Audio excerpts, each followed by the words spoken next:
Nama selengkapnya adalah Frances Jane Crosby. Fanny Crosby lahir dengan orang tua miskin, John dan Mercy Crosby pada tanggal 24 Maret tahun 1820. Sesuai dengan kebiasaan orang Amerika, gadis kecil itu diberikan nama panggilan, Fanny. Ketika Fanny berumur 6 minggu, ia menderita sakit mata. Seorang dokter memberikan pengobatan yang salah, dan sebagai akibatnya bayi itu menjadi buta. Ketika Fanny berumur setahun, ayahnya meninggal. Rupanya hidup akan menjadi serba sulit untuk gadis kecil ini. Ketika Fanny berumur 5 tahun, tetangga-tetangganya mengumpulkan dana untuk mengirimkan Fanny kepada seorang dokter spesialis mata. Ibunya membawa anak itu ke kota besar New York. Tetapi dokter mata yang ternama itu pun tidak dapat berbuat apa-apa. Sewaktu Fanny diantar keluar dari ruang pemeriksaan, pendengaran Fanny yang tajam mendengar dokter itu berbisik, "Ah, kasihan sekali gadis cilik yang buta ini."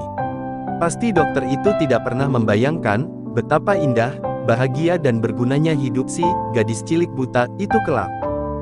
Kidung mampirlah dengar doaku. Kidung jemaat nomor 26 ternyata berasal dari tempat yang tak terduga. Sebagaimana dikisahkan oleh pakar himnologi Diana Matthew, suatu sore, penggubah himne terkenal Amerika Serikat, Fanny Crosby diundang menjadi pembicara bagi sekelompok narapidana. Namun, penyair tunanetra yang menelurkan ribuan kidung rohani itu tidak sekedar berkhotbah. Ia lebih banyak memakai waktu untuk berdiskusi dan mendengar bagaimana para tahanan itu menghidupi doa-doa mereka. Salah seorang warga tahanan bercerita pada Crosby, bahwa ia selalu diliputi rasa sesal mendalam atas kesalahan yang menyebabkannya di penjara. Narapidana itu selalu mengingat betapa sebenarnya ia tidak layak untuk dikunjungi Tuhan, bila dibandingkan dengan sekian banyak orang lain yang berdoa memohon kepadanya.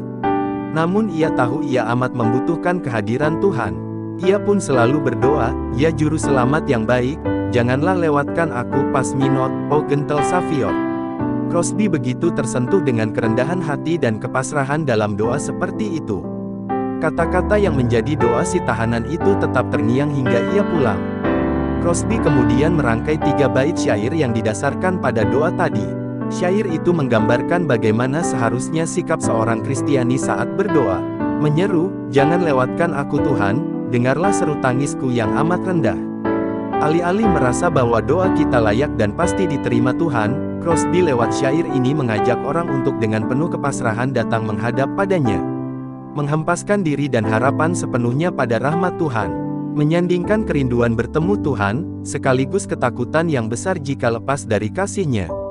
Syair yang dimulai dengan frasa pas minot o gentle Savior itu pun kemudian disusun nadanya oleh William Doane, dan mulai dipublikasikan sekitar tahun 1870 lalu segera populer. Lagu ini merupakan salah satu dari banyak lagu hasil kolaborasi Doane dan Crosby. Dalam terjemahan Indonesia kita mengenalnya dengan judul Mampirlah Dengar Doaku. Meski kurang bisa menerjemahkan sepenuhnya frasa yang merupakan doa seorang narapidana tadi, namun nuansa kepasrahan itu tetap terangkum baik dalam terjemahan ini. Lagu Mampirlah Dengar Doaku pun menjadi salah satu himne yang cukup banyak dinyanyikan dalam ibadah bersama maupun secara personal. Mohon dukung kami dengan cara, like, bagikan videonya ke temannya dan subscribe agar kami lebih semangat lagi memberitakan kabar baik. Tuhan Yesus memberkati.